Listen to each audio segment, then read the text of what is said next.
Oke, baik. Bismillahirrahmanirrahim. Assalamualaikum warahmatullahi wabarakatuh. Um, Kali ini kita masuk ke pertemuan yang ketiga, yaitu mengenai teknik sampling dan pembuatan kuesioner dalam pengambilan data pada kajian etnofarmasi, pada kajian etnofarmakologi, pada kajian etnobotani. Jadi, teknik sampling dan pembuatan kuesioner ini bisa digunakan pada semua kajian yang berhubungan dengan kajian suatu penggunaan tanaman pada etnis tertentu. Baik, sebelum kita membahas tentang teknik sampling, terlebih dahulu mungkin saya coba jelaskan. Teknik sampling itu adalah teknik pengambilan sampel. Jadi nanti dari dari satu populasi, dari satu daerah, nanti yang kita ambil hanya beberapa sampel yang nanti kita harapkan bisa mewakili apa yang terjadi di daerah tersebut, ya. Jadi misalnya di satu tempat gitu ada yang coba uh, melihat kajian etnofarmasi, misalnya ada di daerah Serang, misalnya daerah Curug gitu ya, itu kan nggak mungkin semua semua orang di daerah Curug itu kita tanya gitu kan, kita wawancara. Jadi di sini butuh yang namanya teknik sampling. Bagaimana cara kita memilih sampelnya? Bagaimana cara kita memilih orang-orang yang nanti akan kita wawancara sehingga nanti bisa mewakili apa yang terjadi di daerah tersebut. Ya. Oke. Nah, penelitian etnofarmasi sendiri memang sebagian besar itu bergantung pada wawancara. Jadi, penelitian etnofarmasi itu sebagian besar bergantung pada kita nanti akan mewawancarai responden. Siapa itu responden? Responden itu adalah orang yang nanti memberikan informasi kepada kita atau disebut juga dengan informan, ya. Nah, pada saat teknik sampling ini nanti memang kita harus mewawancarai sebagian kecil dari populasi. Artinya saat teknik sampling sendiri kita nggak bisa nanya semua orang gitu. Jadi pada teknik sampling ini kita hanya bisa bertanya mungkin di satu daerah sekitar 10 atau 20 orang gitu ya. Yang nanti kita anggap dia bisa mewakili semuanya gitu. Oke. Studi lapangan pada etnofarmasi ini dia berfokus pada pengetahuan ahli dan informan yang perlu dipilih dengan hati-hati. Jadi pada saat studi etnofarmasi ini yang harus kita pikirkan pertama kali adalah bagaimana cara kita memilih informan. Siapa itu informan? Informan itu adalah nanti responden yang memberikan informasi kepada kita terkait penggunaan obat bahan alam di daerah mereka, ya. Itu cara pemilihannya itu memang kita harus hati-hati. Bagaimana? Apakah kita punya parameter tersendiri untuk memilih informan tersebut? Apakah kita punya kriteria-kriteria tersendiri untuk memilih informan tersebut? Bernard tahun 2006 menyebutkan bahwa teknik sampling ya.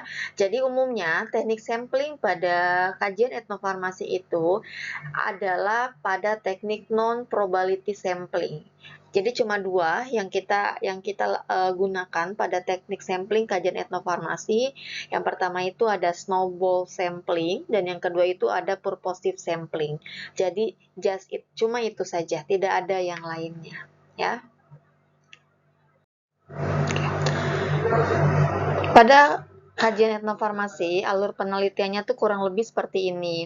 Yang pertama, sebelum kita melakukan penelitian, kita tentukan dulu lokasi penelitian yang akan kita gunakan. Kita mau penelitiannya di daerah mana, tetapi memang harus secara spesifik. Kampungnya apa, kemudian atau desanya apa gitu ya, minimal dari desanya.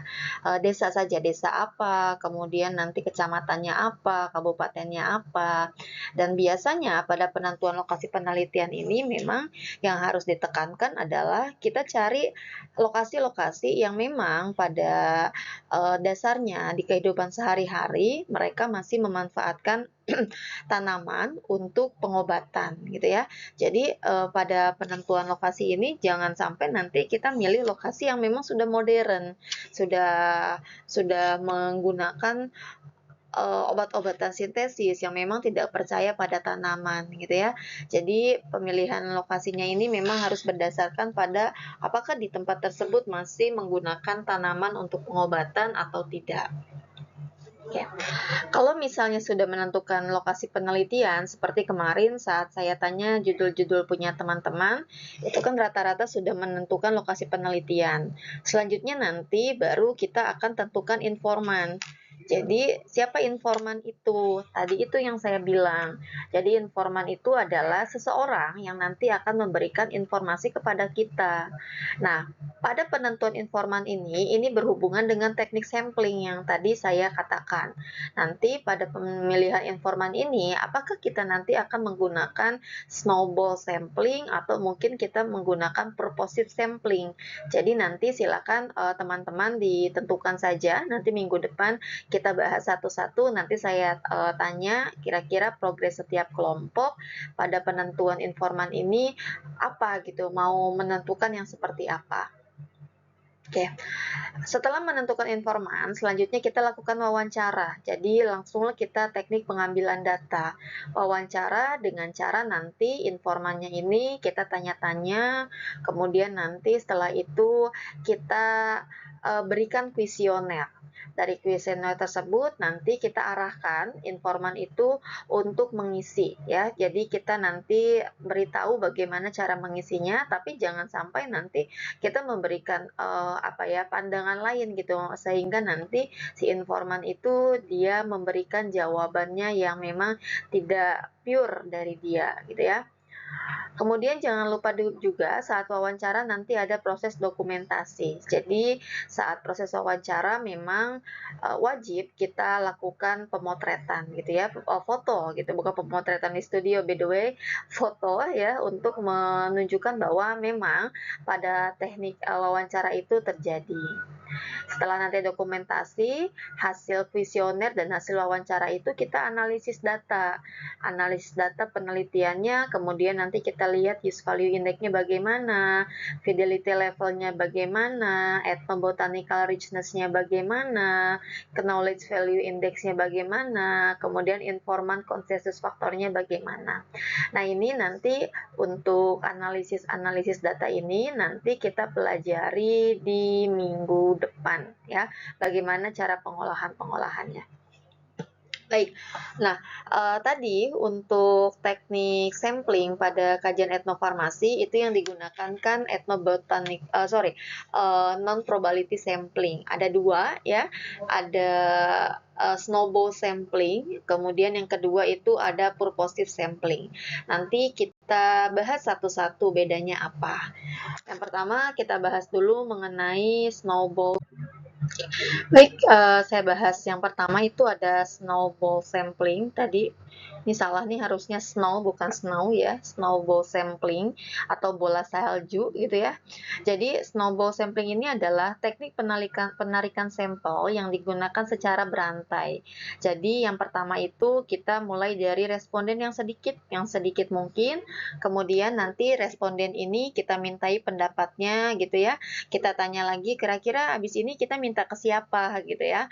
Jadi kita minta pendapat kepada responden ini tentang siapa saja nanti responden lain yang kita anggap sebagai memiliki otoritatif untuk dimintai informasinya ya, sehingga nanti saat kita minta pendapat pada yang responden yang pertama itu nanti kita mendapatkan respondennya yang semakin banyak ya, sehingga nanti diharapkan informasinya pun juga semakin banyak. Ini contohnya snowball sampling. Jadi misalnya kita bertanya pada satu orang gitu ya, jadi kita gunakan dulu yang sedikit untuk informannya. Kita bertanya pada satu orang, kemudian nanti dari sini, dari satu orang ini setelah proses wawancara dan pengisian kuesionernya sudah selesai, kemudian nanti barulah kita tanya nih ke satu orang ini, Pak, Bu gitu ya, kira-kira setelah ini baiknya kita minta wawancara ke siapa lagi ya yang memang memiliki pengetahuan tentang ini gitu ya. Nanti ditunjukkanlah 2 orang gitu ya, minta kita ke 2 orang. Kemudian nanti 2 orang itu sama kita lakukan teknik wawancara, teknik pengisian kuesioner. Nanti kita minta lagi nih sama orang-orang ini, kira-kira kita mau butuh data nih, kira-kira kita bisa mengunjungi siapa lagi atau bisa siapa lagi yang kita wawancara. Seperti itu sampai seterusnya. Nanti jadi semakin banyaklah responden kita. Ini adalah teknik snowball sampling. Jadi teknik disebutnya tuh kayak teknik bola salju gitu ya, sampel bola salju. Yang tadinya kecil gitu kemudian dia digelundungkan jadi makin besar, makin besar, makin besar. Jadi kurang lebih seperti itu. Jadi nanti sampel yang kita dapatkan juga semakin besar, dan semakin besar. Oke. Nah, yang harus ditekankan pada snowball sampling ini yang pertama, peneliti kita nanti kita harus banyak tahu tentang populasi dalam penelitian. Artinya warga-warga sekitar gitu ya. Jadi kita harus tahu tentang warga-warga sekitar tersebut, bagaimana kira-kira siapa saja yang bisa dimintai pendapat dan lain sebagainya. Oke. Pada snowball sampling ini biasanya peneliti hanya mengetahui beberapa orang saja ya, kemudian nanti memang kita nggak terlalu kenal banyak orang gitu di situ, kemudian nanti orang tersebut dijadikan sampel ya dalam penelitian untuk mencarikan sampel yang lainnya. Ini adalah snowball sampling. Biasanya snowball sampling ini kita gunakan kalau misalnya memang kita belum paham banget atau memang belum terlalu mengetahui gitu seluk-beluk di tempat tersebut gitu ya, nggak terlalu banyak orang kenal dan lain sebagainya. Oke, nah pada snowball sampling ini tadi ya jumlah orang atau responden yang diperlukan itu biasanya sekitar 2 sampai 12 orang gitu. Ini adalah jumlah orang atau responden yang diperlukan. Jadi kita tadi misalnya kita tanya 2 orang dulu, kemudian nanti setelah itu dari 2 orang kita 2 orang ini merekomendasikan kita untuk nanya ke siapa dan lain sebagainya. Atau boleh 3 orang, 4 orang atau sampai 12 orang. Kemudian setelah itu nanti kita tentukan juga ukuran sampel kita mau kayak gimana gitu ya. Nah, kalau misalnya ada 2, ada yang memang sifatnya besar, ada yang medium. Kalau misalnya mau besar, berarti memang kita butuh, kalau besar itu berarti sampelnya itu lebih dari 30 orang. Ini bukan kurang dari ya. Jadi untuk besar itu dia sampelnya lebih dari 30 orang. Itu kalau misalnya kita butuh ukuran sampel yang besar. Kalau medium itu nanti kita pilih sampelnya itu, orangnya itu sekitar 10 sampai 30 orang. Ini adalah ukuran sampel yang medium. Kemudian untuk waktu yang diperlukan sendiri untuk pelaksanaan ini nanti ada yang memang medium, ada yang pendek. Kalau pendek itu biasanya waktunya kurang dari 6 minggu, kalau medium itu dia waktunya 6 minggu sampai 6 bulan. Ini untuk waktu pelaksanaan penelitian ini berdasarkan seberapa banyak sih sebenarnya sampel yang kita butuhkan, atau misalnya apakah datanya banyak banget gitu yang harus kita minta dan lain sebagainya. Ya, nah ini tadi. Jadi ini prosedur penarikan sampel dengan teknik snowball sampling ya dari responden A. Responden A nanti memberikan informasi kepada peneliti yaitu kita. Lalu nanti responden A ini dia merekomendasikan responden A1 dan A2 sebagai informan baru. Kita tanya, Pak, Bu, setelah ini kita bisa mewawancarai siapa ya? Jadi seperti itu ya. Kemudian nanti dari responden A1, A2 kita tanya lagi, kita lakukan kuesioner, pengisian kuesioner dan wawancara. Kemudian kita tanya lagi siapa yang kira-kira bisa kita tanya sampai seterusnya nanti sampai memang kita mendapatkan sampel yang banyak sehingga data yang kita dapatkan juga banyak ya. Oke. Nah, ini contohnya seperti penelitian saya ya dan satu mahasiswa, kita melakukan studi etnofarmasi tumbuhan obat untuk penyakit ISPA pada suku Baduy Luar, Kabupaten Lebak. Jadi pertama ini kita kita menggunakan teknik snowball sampling ya. Jadi kepala adat, kita pilih 2 orang kepala adat dan puun di Baduy luar ini sebagai key informan. Key informan itu adalah informan penting yang kita anggap paling mengerti dan dapat menjelaskan tentang tumbuhan obat di suatu etnik. Kemudian nanti ke informan ini kita wawancara, kita arahkan untuk mengisi kuesioner, lalu nanti kita tanya tadi kira-kira ke informan ini nanti akan merujuk pada beberapa warga. Jadi kayak merekomendasikan, oh setelah ini silakan ke sini untuk melakukan wawancara tambahan gitu ya, untuk melakukan wawancara lanjutan. Kemudian nanti setelah itu kita ketemu dengan warga yang ditunjukkan oleh key informan tersebut, lalu nanti dari key informan tersebut, dari warga yang ditunjukkan itu kita nanti direkomendasikan lagi untuk nanti kita bisa wawancara ke siapa gitu ya. Kemudian nanti setelah itu barulah kita harus melakukan pembuatan peta sampelnya. Jadi kira-kira tanaman apa saja yang pada akhirnya kita ambil dan pada akhirnya kita kecualikan. Baik. Nah, ini ada kekuatan dan kelemahan dari snowball sampling. Untuk kekuatannya sendiri, yang pertama, pada snowball sampling ini, penelitian ini dapat dimulai dengan informasi yang terbatas dari responden awal. Jadi kita nggak harus nyari responden langsung banyak. Jadi kita cari dulu dari responden awal, kemudian nanti akhirnya informasi itu akan berkembang luas dan mendalam. Jadi saat kita tanya pada responden yang awal, pada akhirnya nanti dari responden itu akan memberikan informasi ke kita. Kita bisa mengambil sampel kemana lagi, atau kita bisa mewawancari siapa lagi ya. Kemudian yang kedua itu adalah membantu menentukan pihak-pihak yang terlibat dalam penelitian, namun sulit ditemukan dan tidak diketahui keberadaannya.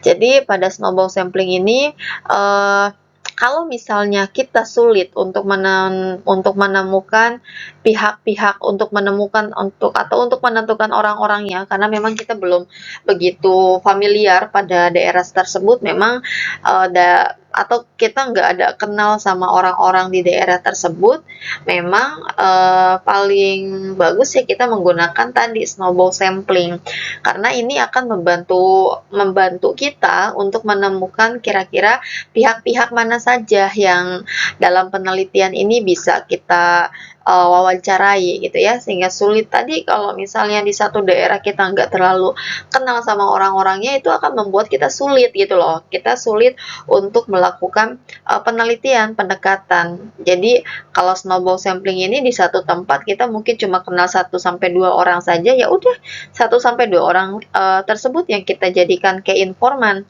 Selanjutnya nanti ya kita minta rekomendasi pada key informan tersebut, siapa yang kira-kira bisa kita wawancarai lagi gitu ya. Kemudian yang ketiga, untuk meningkatkan jumlah responden dan prosesnya guna mencapai hasil yang akurat. Tadi dari yang cuma 2, nanti dari 2 itu merekomendasikan kita untuk wawancara ke siapa, kemudian nanti yang direkomendasikan akan merekomendasikan lagi, begitu seterusnya sampai nanti responden yang kita dapat itu banyak gitu lah. Kalau responden yang kita dapat banyak, informasi yang kita dapat juga memang lebih banyak gitu ya. Kemudian yang terakhir, kekuatannya adalah membangun gagasan berdasarkan sumber-sumber dan jaringannya terbentuk ya. Oke, untuk kelemahannya sendiri yang pertama, waktu pelaksanaannya menjadi lebih lama apabila peneliti sulit membangun jaringan. Maksudnya gini, kenapa jadi lama? Kalau misalnya key informan yang kita tentukan di awal itu tidak sulit kita merekomendasikan orang siapa lagi yang bisa kita teliti, siapa lagi yang bisa kita wawancarai. Itu kelemahannya. Kemudian, biaya penelitian dan tenaga yang dikeluarkan dapat bertambah dari perkiraan semula apabila belum menemukan responden yang dimaksud. Tadi karena misalnya lama, bisa jadi mungkin kalau misalnya di penelitian yang memang benar-benar penelitian, itu kan kita butuh gimmick ya, untuk respondennya kan kita butuh berikan sesuatu gitu ya. Jadi akan lama, apalagi kalau misalnya kita penelitian di satu daerah. Di daerah tersebut kita stay di sana gitu ya. Kalau misalnya mencari respondennya lama, itu akan membuat biaya hidup kita juga cukup bertambah lagi gitu ya. Kemudian yang ketiga, hasilnya kurang mewakili populasi kalau misalnya kurang teliti atau hati-hati dalam menentukan sampel untuk membangun jaringan. Tadi, kalau misalnya si key informannya salah merekomendasikan orang yang bisa kita wawancarai lagi gitu ya, itu akan membuat kita memang maksudnya kurang mewakili populasi itu di sini tuh kayak kurang tergambarkan di populasi tersebut tuh memang apakah memang benar penggunaan obatnya seperti itu atau bagaimana gitu ya. Kemudian yang terakhir, ada masalah etika yang harus dipertimbangkan ketika mempublikasikan data terkait dengan jaminan kerahasiaan identitas responden. Jadi memang pada snowball sampling ini memang harus dirahasiakan ya, khususnya apabila terkait hal-hal yang mengancam keamanan dari responden. Ini biasanya untuk penelitian-penelitian yang memang bukan berdasarkan etnofarmasi ya. Kemudian yang kedua yaitu mengenai purposive sampling. Kalau purposive sampling ini dia merupakan teknik pengambilan sampel berdasarkan pertimbangan tertentu dengan tujuan untuk memperoleh sampel dengan karakteristik yang dikehendaki. Jadi kalau misalnya purposive sampling ini ya, itu kita sudah menentukan orang-orangnya itu siapa gitu. Nah, orang-orang ini nanti kita kita tentukan karakteristiknya. Kita mau menentukan respondennya ini yang seperti apa, yang punya karakter seperti apa. Jadi kayak misalnya contoh kalau misalnya tadi kalau snowball sampling itu kalau di satu daerah kita memang belum kenal gitu sama orang-orang tersebut. Kalau purposive sampling ini memang kita sudah tahu tentang daerah tersebut, kita sudah tahu tentang orang-orang di tempat tersebut gitu ya. Atau misalnya kita sudah mengetahui lah ya kurang lebih kita sudah punya informasi kira-kira daerah tersebut siapa saja yang bisa ditanyai yang punya karakteristik yang sama mungkin untuk di daerah kita gitu ya. Kalau snowball sampling itu kan tadi snowball sampling itu dia memang bagus digunakan kalau misalnya di satu daerah kita memang belum kenal banget tentang populasi di daerah tersebut atau tentang orang-orang atau responden daerah tersebut. Kalau purposive sampling karena memang pemilihan respondennya itu kita harus berdasarkan karakteristik yang dikehendaki, jadi memang kita harus sudah mengetahui karakter-karakter dari populasi di daerah tersebut. Contohnya misalnya kalau misalnya pada kajian etnofarmasi, ya kita gunakanlah orang yang kita anggap mengetahui tentang tumbuhan, tentang hewan, tentang mineral yang diketahui atau digunakan oleh suku tertentu yang digunakan untuk pengobatan di suku tertentu. Artinya kalau purposive sampling ini kita sudah tahu kita akan merujuk orang-orangnya yang mana gitu ya. Orang-orangnya tuh yang mana yang akan kita rujuk tadi. Ya kita udah tahu karakteristiknya. Kira-kira nih contohnya misalnya ini peneliti tadi. Nah, kita lagi nyari responden untuk kajian etnofarmasi. Tadi kalau mau pakai purposive sampling berarti kita sudah tentukan karakteristiknya. Kita sudah tentukan kira-kira siapa saja ya yang kita anggap memiliki pengetahuan tentang tumbuhan gitu ya, tentang penggunaan tumbuhan di daerah tersebut, bagaimana pengaplikasiannya dan lain sebagainya. Itu purposive sampling. Berarti memang kita sudah menentukan kalau misalnya responden kita 10 orang berarti kita tentukan 10 orang tuh kita mau mewawancarai siapa saja yang kita anggap memang tadi memiliki karakteristik yang sesuai dengan penelitian kita ya. Oke, nah ini purposive sampling. Jadi nanti pengambilan sampelnya itu kita lakukan dengan tujuan tertentu. Jadi seseorang nanti diambil sampel karena orang tersebut memiliki informasi yang dibutuhkan dalam penelitian. Tadi, misalnya ini satu warga nih ya, di satu warga tuh kita nggak mungkin kayak ngambil semuanya. Jadi di sini nih kita langsung kita tentukan karakteristiknya. Kita nyari orang yang memang memiliki pengetahuan tentang penggunaan tumbuhan sebagai obat. Berarti dari satu warga ini kita cari kira-kira orang tersebut siapa gitu ya. Bisa 10 orang atau 20 orang.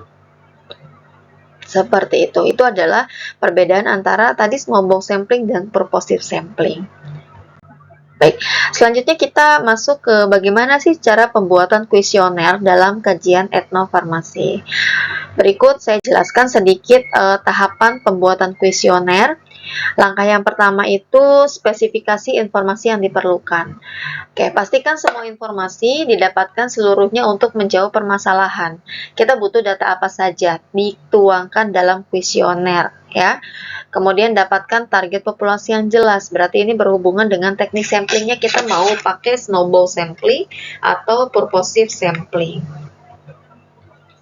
Kemudian yang kedua, kita pilih tipe mode wawancaranya. Kita tentukan kita mau pakai tipe wawancara yang diinginkannya seperti apa gitu ya.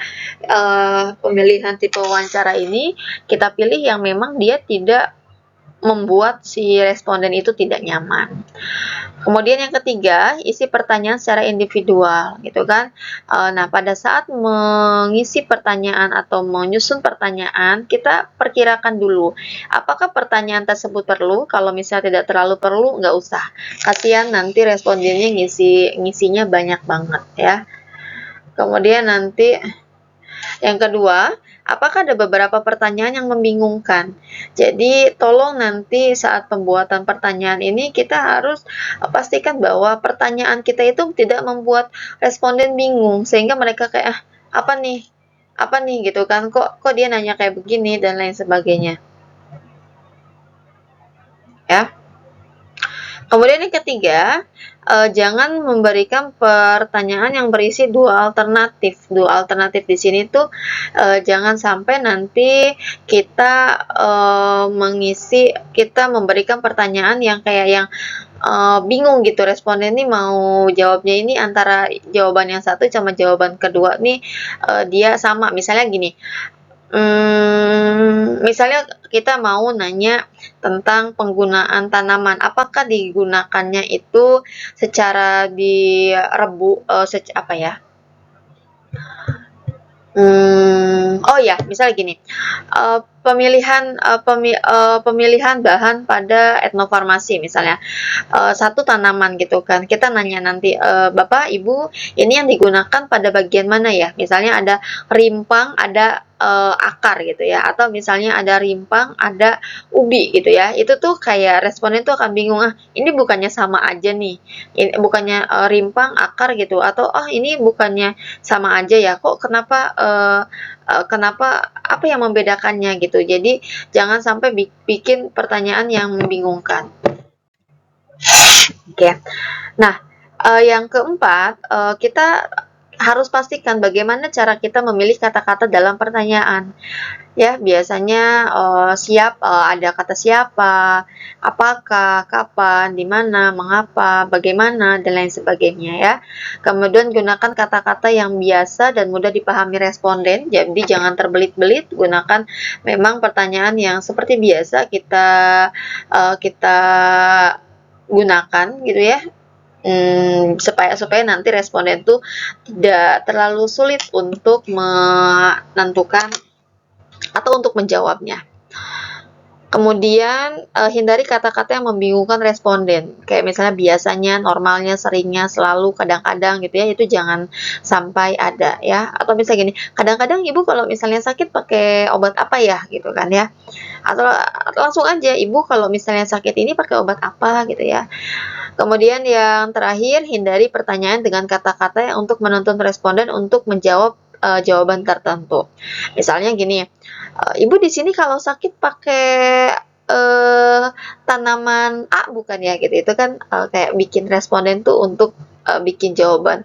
Oh iya pakai tanaman A gitu kan. Jadi jangan sampai nanti responden tuh kayak kita setting untuk memilih jawaban tersebut ya. Oke, kemudian yang ketiga, yang keempat, ini masih sama, sorry sama. Oke, kemudian yang selanjutnya nanti pertanyaan pembuka harus menarik ya, sederhana dan mudah gitu ya. Jadi dari pertanyaan dari nama dulu dan lain sebagainya. Kemudian pertanyaan umum harus diletakkan di muka. Jangan sampai nanti kita nanya kayak yang langsung, Bu, di sini pakai tanaman apa saja buat sakit gitu kan. Jadi jangan sampai kayak situ. Jadi kita tanya dulu aja, Ibu di sini pakai kalau sakit pakai apa ya gitu kan, pakai tanaman nggak untuk pengobatan. Jadi seperti itu ya. Kemudian nanti informasi harus didapat di awal, dilanjutkan dengan klasifikasi di akhir. Jadi pertanyaan yang sulit, sensitif dan kompleks harus diletakkan di akhir ya. Pertanyaan yang mendahului pertanyaan khusus, cabang-cabang pertanyaan dan lain sebagainya. Oke, saya tunjukkan contoh kuesioner ya. Ini tadi kuesioner kajian etnofarmasi di wilayah Baduy tentang penggunaan tanaman obat untuk penyakit ISPA. Yang pertama memang yang harus kita butuhkan pertama itu adalah identitas informan. Jadi identitas informan itu identitas yang mengisi kuesioner kita atau identitas yang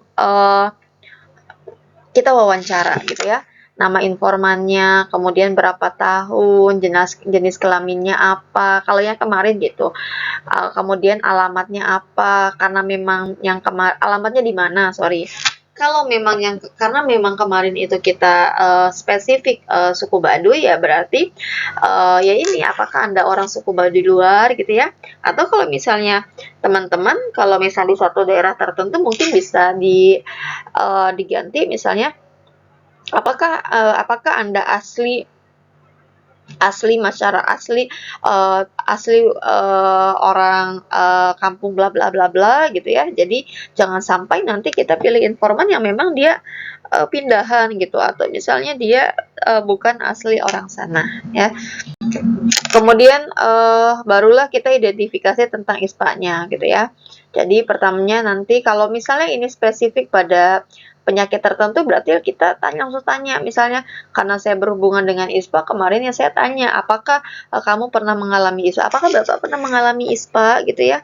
ISPA itu apa kita jelaskan gitu ya. Atau kalau yang sakit apakah Bapak pernah mengalami ada rasa sakit gitu atau misalnya diabetes apakah Bapak pernah pernah mengalami diabetes. Jadi seperti itu. Atau kalau misalnya atau misalnya tidak berhubungan dengan penyakit ya langsung aja berarti apakah Bapak pernah menggunakan tanaman untuk pengobatan gitu kan gitu. Kemudian ini tanda-tanda apa saja karena memang ISPA itu kompleks ya. Kemudian berapa hari setelah sakit mulai melakukan pengobatan. Kemudian apakah Anda mengetahui atau menggunakan tumbuhan untuk mengobati ISPA gitu ya. Jadi kalau misalnya memang tidak spesifik mengenai tumbuhan, mengenai penyakit ya langsung tanyakan saja apakah Bapak mengetahui dan menggunakan tumbuhan untuk mengobati gejala penyakit gitu ya. Kemudian apakah setelah Bapak menggunakan tumbuhan tersebut rasa sakit Bapak berkurang gitu ya. Kalau ini apakah gejala ISPA Anda sembuh setelah diobati. Kemudian kita tanaman apa saja yang digunakan untuk mengobati ISPA gitu ya. Kalau ini memang sudah ditentukan karena memang kita sudah bikin samplingnya gitu. Kita udah bikin dari yang pertama tuh kita sudah menentukan tanamannya apa saja. Mungkin teman-teman juga bisa ditentukan tanamannya apa saja. Ini sesuai dengan keinforman yang tadi. Dari informan yang tadi itu kira-kira mereka menyebutkan tanamannya apa saja gitu. Sehingga nanti kita juga tidak keluar dari sini tanaman-tanamannya ya. Atau kalau misalnya tidak berhubungan dengan penyakit tadi ya tanaman apa saja yang digunakan apapun itu nanti silahkan ditulis gitu ya. Kemudian barulah kita masuk ke identifikasi tumbuhan. Nama tumbuhannya apa nih? Tadi misalnya dia milih tanamannya jahe. Jahenya bagian mana yang digunakan? Apakah daun, bunga, batang dan sebagainya. Kemudian usia tumbuhan yang digunakan apakah muda, tua, rutu pemberiannya apakah diminum, diteteskan, dioleskan dan lain sebagainya. Lama pengobatannya bagaimana? Penggunaan farmakologinya itu untuk apa gitu ya. Kalau misalnya tidak terkait dengan penyakit ya berarti dihilangkan. Apapun itu yang mereka sampaikan ya kita tulis. Kemudian apakah tanaman tersebut digunakan sebagai non farmakologi gitu ya, kayak misalnya untuk ritual lah, untuk apa dan lain sebagainya ya. Nah, nanti kuesioner inilah yang kita olah datanya untuk tadi use value index, fidelity level, botanical richness dan lain sebagainya, sampai kita tahu memang pemanfaatan tumbuhan itu sejauh mana gitu, mana yang paling banyak manfaatnya, mana yang memang useless yang tidak terlalu banyak manfaatnya dan lain sebagainya. Nah, untuk identifikasi tumbuhan ini nanti dipanjangkan saja. Jadi copy paste ke bawah. Kalau misalnya nanti ya mungkin bukan cuma satu yang mereka rekomendasikan, ada 2, 3, 4 dan lain sebagainya. Jadi ini adalah contoh kuesioner yang memang sudah ditentukan pola penyakitnya apa. Kalau misalnya tidak ditentukan pola penyakitnya apa, berarti memang nanti kita tentukannya tuh kayak yang nggak usah kayak ini dihapus, batuk, sakit tenggorokan, pilek dihapus, karena memang kita tidak menentukan pola penyakitnya. Kayak yang tadi juga langsung aja, nggak kayak yang, Bu, apakah Ibu pernah merasakan ISPA? Nggak langsung. Jadi langsung aja, Ibu, apakah Ibu menggunakan tanaman untuk pengobatan? Tanaman apa saja yang digunakan untuk pengobatan, gitu ya. Nanti kita tulis, kemudian dari tanaman-tanaman, berapa lama Ibu kalau menggunakan tanaman ini untuk pengobatan? Terus nanti tanamannya kita tanya spesifik satu-satu, kalau tanaman ini bagian yang digunakan apa, biasanya pakai yang muda atau tua gitu kan. Kemudian nanti minumnya gimana Bu, cara penggunaannya, diminum kah atau ditetes atau dioles. Kemudian misalnya Ibu kalau misalnya pengobatan pakai tanaman ini biasanya berapa hari ya gitu kan. Terus tadi Bu, tanaman ini tuh digunakan untuk apa, penggunaannya itu selain untuk untuk pengobatan, biasanya digunakan untuk apa lagi. Jadi memang pertanyaan seperti itu nanti kita tuangkan di kertas ya. Oke, nah tugasnya nanti silakan setiap kelompok buat kuesioner sesuai dengan penelitian kelompok masing-masing. Kemudian dengan mengikuti cara-cara tersebut di atas tadi ya. Kemudian teman-teman juga nanti tentukan kira-kira akan menggunakan snowball sampling atau purposive sampling. Lalu nanti kita kumpulkan minggu depan. Minggu depan nanti kita bahas satu-satu ya. Jadi maksimal dikumpulkan minggu depan Senin ya. Jadi nanti Senin nanti di-upload di Adlink. Jadi saya nanti buatkan untuk pengumpulannya setiap satu kelompok satu saja. Jadi tidak usah semua orang mengumpulkan ya. Nanti ada perwakilan saja untuk mengupload tugasnya ya. Baik, terima kasih. Assalamualaikum warahmatullahi wabarakatuh.